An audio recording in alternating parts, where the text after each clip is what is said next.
Hello viewers, today we will discuss the literary value of the Spanish tragedy written by Thomas Kyd.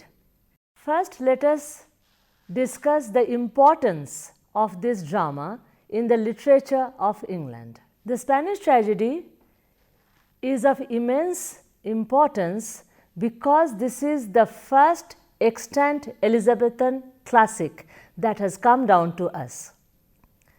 Secondly, Kyd was the pioneer of the movement of secular drama that started during the Elizabethan age. Kyd has given to us a new genre called the revenge tragedy that became immensely successful. Moreover, this revenge tragedy called the Spanish tragedy is of immense literary value because it is the first expression of great poetry in drama. So, the poetic relation, the poetic condition which was in doldrums before this drama was brought to a certain matured state by Kyd. That is why it is regarded as the first poetic expression of the dramatist. Here we see how much Kyd was influenced by the classical writer Seneca. He has taken as his model the Senecan mode of how to show violence on stage. Somehow it became very much popular in the Elizabethan age. So, Kyd was able to bequeath to the English literature a genre that became the rage of the times, and after him entire Elizabethan literature, what has come down to us as great literature now, all are influenced by Kyd. Especially we see that Shakespeare's Hamlet so much indebted to Kyd's The Spanish Tragedy because it shows in Hamlet the indecisiveness of the hero to carry out his revenge. Here Hamlet resembles the character of Hieronymo, and also the evil characters, the entry of the ghost on the stage, all these things plus the blood that is shown on the stage, everything is Kyd's bequeathal to the literary scene. And he made the Machiavellian villain very popular for the English stage. So, all these things make his drama a very, very important one.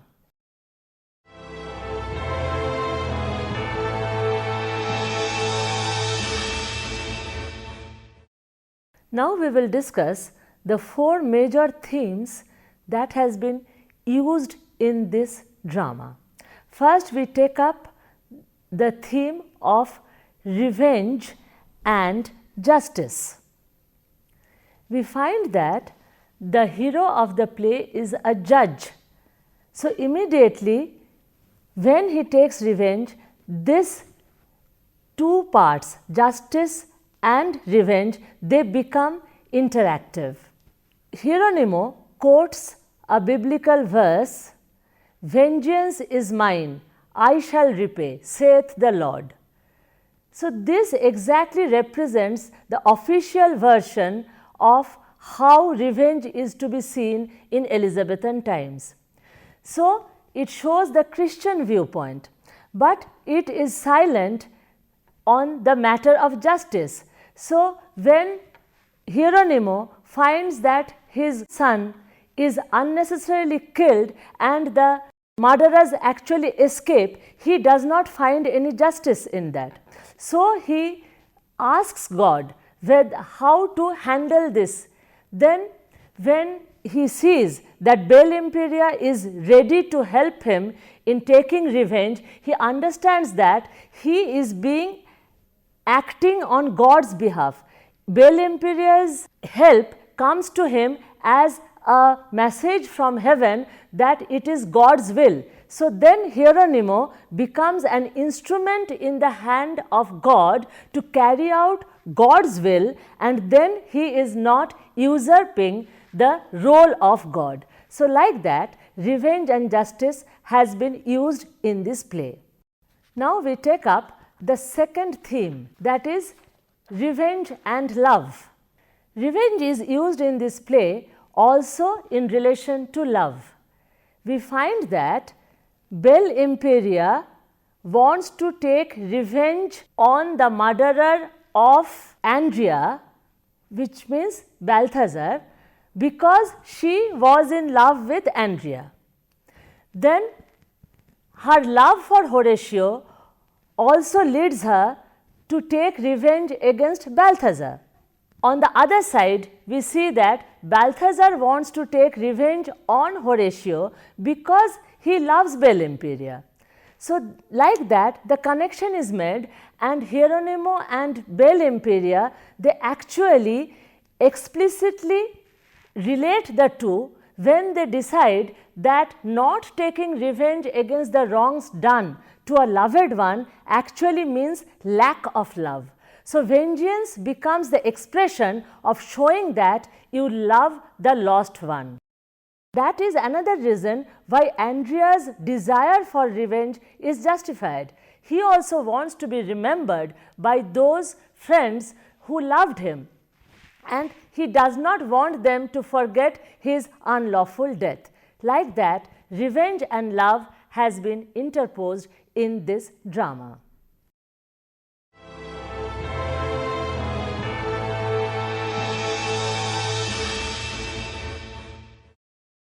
Now, we take up the third theme, the Wheel of Fortune. The Wheel of Fortune was one of the major themes of all Elizabethan tragedy, where Wheel of Fortune signified continuous ups and downs in life. In this drama, the explicit reference to this Wheel of Fortune is made when the Viceroy of Portugal speaks of it when he hears the death of his son Balthazar, which was not true really, but he believed that Balthazar has been killed. That time he makes a specific reference to this Wheel of Fortune, and in this drama, in the act where Horatio is killed and hanged from a tree, there Lorenzo says the same thing, because he knew that Horatio wanted to come up in life. He was seen as a social climber. Then Lorenzo says that he has reached a place where higher than where he was placed before, because he was hanged from a high tree. So, like that, continuously we see that somebody who is very happy, very easily his happiness is turning to misery. And that was the continuous theme of different tragedies written in Elizabethan age. And the audience becomes aware of the precariousness of human happiness, where any moment it could change to misery, and that gave the pleasure of watching tragedies. So, this is how the Wheel of Fortune is used in this play. The last theme that we are going to discuss is about the difference between appearance and reality. In this play, we find this point used in various ways. From the beginning till end, we see that there is a clear wedge drawn between the world as we know it, as it is in reality, and as the characters see the world. So, the characters are totally unable to penetrate the appearance.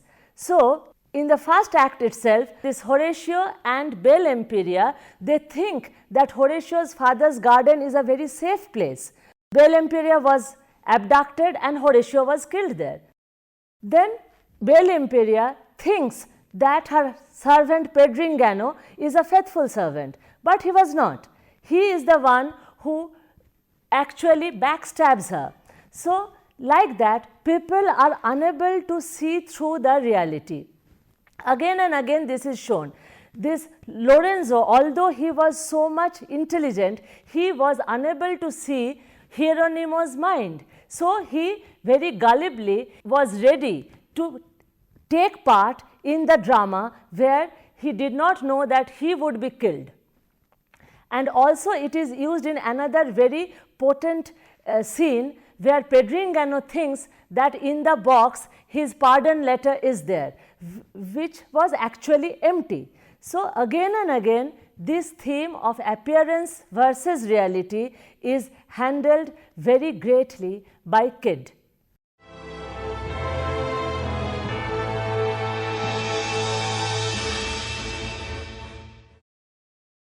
Now we will discuss the 4 motifs used in this play. First, the role of madness. Kidd shows here 2 people who have become mad, Hieronimo and his wife Isabella. After Horatio's death, both of them become mad, but this madness is expressed in different ways. Isabella commits suicide, whereas Hieronimo seeks destruction outwardly by taking bloody revenge. So, one's madness leads one to inwardness, another to outwardness. If we think that madness is a state disconnected from reality, then we actually find that it is the sane and happy, like the king, who is actually disconnected from the state of reality because he is totally unaware of the pervasive evil that surrounds him. The second motif is the use of the Christian world and the classical world. This classical world is used by Kidd in the description of hell or underworld because he has taken it ditto from Virgil's Aeneid. The topography is exactly the same. Moreover, he uses the classical idea of taking revenge because people have to take law in their own hands because this world is full of injustice. On the other hand, Hieronimo believes that he is acting as God's representative. So, that is a very Christian idea. In that way, Kidd uses this motive of classical world versus the Christian world. The third point is Machiavellianism. The Elizabethan audience would have easily identified Lorenzo as the Machiavellian villain because the Machiavellian villain always represented the evil, where people use fear, violence, ruse, deceit, and Lorenzo epitomized all these characteristics. That is why Lorenzo has become such a very successful character in the Elizabethan theatre, whose role was again and again replicated in various dramas. One very good example is the famous Iago's character in Shakespeare's Othello. The fourth ruse that is used in this play is Kidd's love of antithesis. We see that continuously he is putting one character against the other. In the beginning, the characters who were good, they become evil at the end. Those who were evil at the beginning, they become the innocent dupes. And moreover, those who had all the fortune in the beginning, they lose everything at the end. Moreover, another thing that is shown here as antithesis is how the characters who were initially very opposite type of characters become very similar at the end of the play. Like in the beginning, we find Hieronimo and Isabella very good characters, noble characters, and Lorenzo and Balthazar as the bad ones. But at the end, this same Hieronimo and Belle Imperia, they become the evil characters at the end. They become very much Machiavellian in nature. In this way, Kidd has used the four motifs in the Spanish tragedy.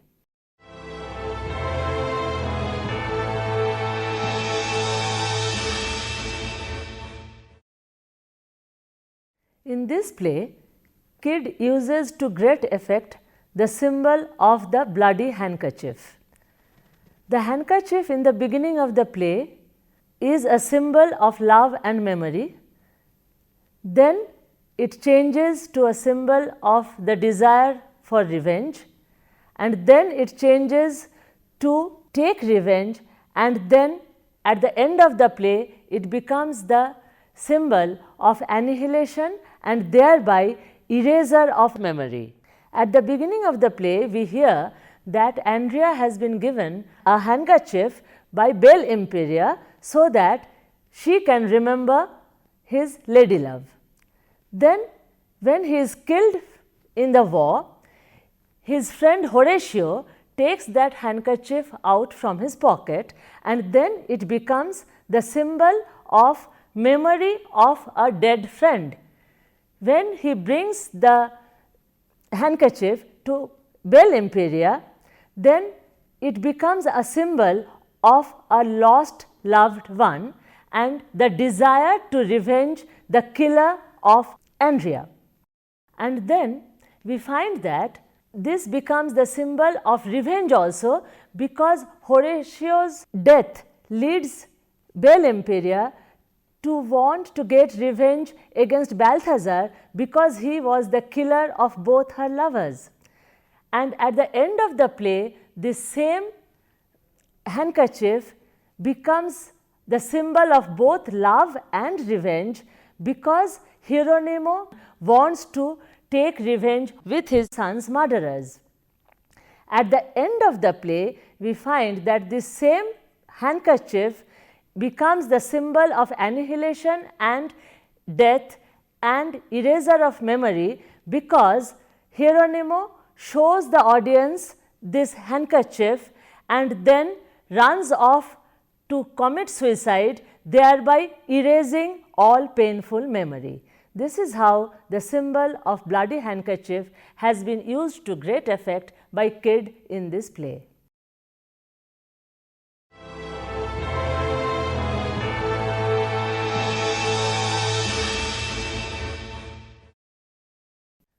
Now we will discuss the major characters of this play. First we start with Hieronimo. Hieronimo is the Knight Marshal of Spain, which means he was the chief judge and the protagonist of this play. His character develops through various soliloquies addressing several key questions on whether to erase the pain by committing suicide, or to take revenge, or to leave everything to God, or when he decides to take revenge, then how to take it. So, all these comes to us through the long soliloquies that he speaks. At the end of the play, there is a radical shift in his character, because he decides to go against his own character. He tries to become like the villain Lorenzo, and he uses the same ruse that Lorenzo has used before. So, he pays back Lorenzo in the same way he has acted. Now, we come to the second character, Belle Imperia. Belle Imperia is the female protagonist of the play. She is the ill-fated daughter of the Duke of Castile. She has the misfortune to fall in love with two commoners, Andrea and Horatio. So, her lovers were not at all approved by her noble family. So, they were both killed. She also has the misfortune to have an evil brother like Lorenzo. Moreover, she was forced to marry Balthazar, who was actually the killer of both her lovers. So, she was a victim from the beginning. But when we see her character, she does not seem to be a victim so much. Through her soliloquies, we come to be aware of the tremendous mental strength that Belle Imperia had. Her soliloquies speak profusely about the strength of her character, the determination, the motivation and the willpower to act on that motivation, which is very evident when he decides to act in Hieronimo's play and actually kill the murderers of her lovers. One objection to Belle Imperia's character is that she is very much focused on taking revenge. But when we see how much suffering she has got in life, then we understand that if she was vindictive, she had very good reasons to be so.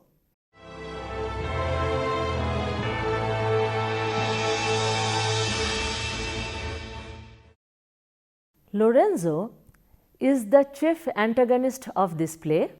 He is an example of the Machiavellian villain so typical of all Elizabethan tragedies. He uses verbal guile to manipulate the people around him to destruction, basing his ideas on the others' moral weakness and their lack of knowledge. Lorenzo has a foil in the good and noble Horatio. He is pitted against the goodness of Horatio in everything evil possible. Horatio is shown as honest and direct and fierce, whereas Lorenzo is very much secretive, very much guarded, and always used verbal guile to manipulate and cheat people into destruction. This Lorenzo had some weakness in character also. So, he is as weak as the characters he manipulates, and he is also manipulated by the more intelligent Hieronimo in the same way he himself manipulated others into destruction. So, he falls into the clutches of Hieronimo, thinking that Hieronimo does not know that he is the killer of Hieronimo's son and his love of theatre. So, this is how, although a very strong Machiavellian evil character, his own weakness leads him to his own destruction.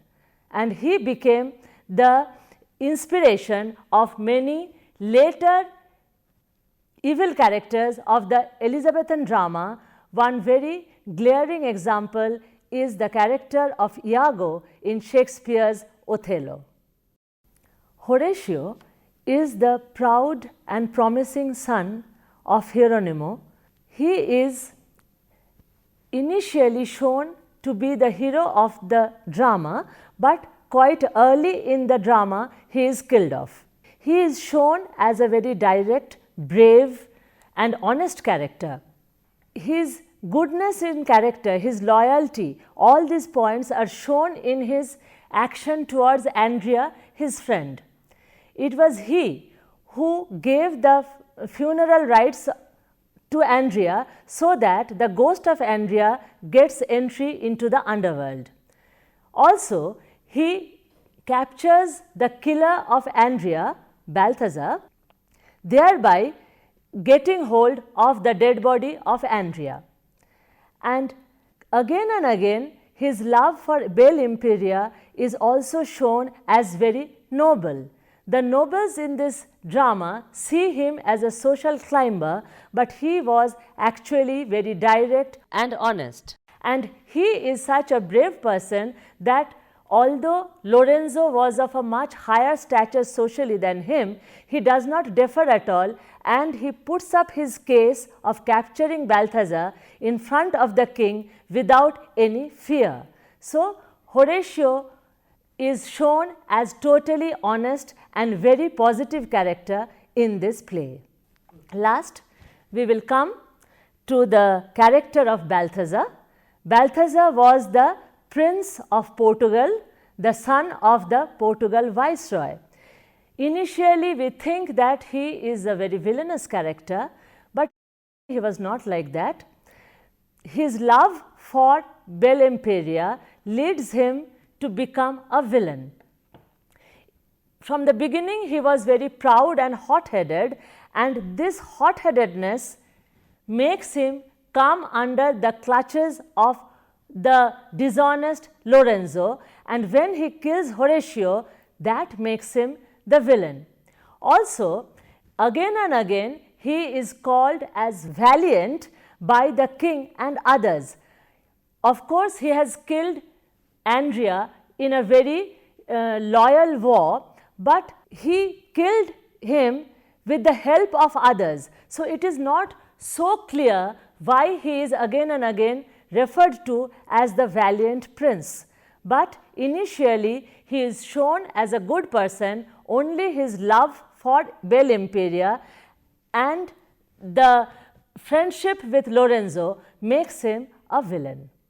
Here we end our discussion of the Spanish tragedy and its literary values, its importance, and the various literary qualities that Kyd has used in this drama, thereby making the Spanish tragedy one of the most popular plays read up to this day.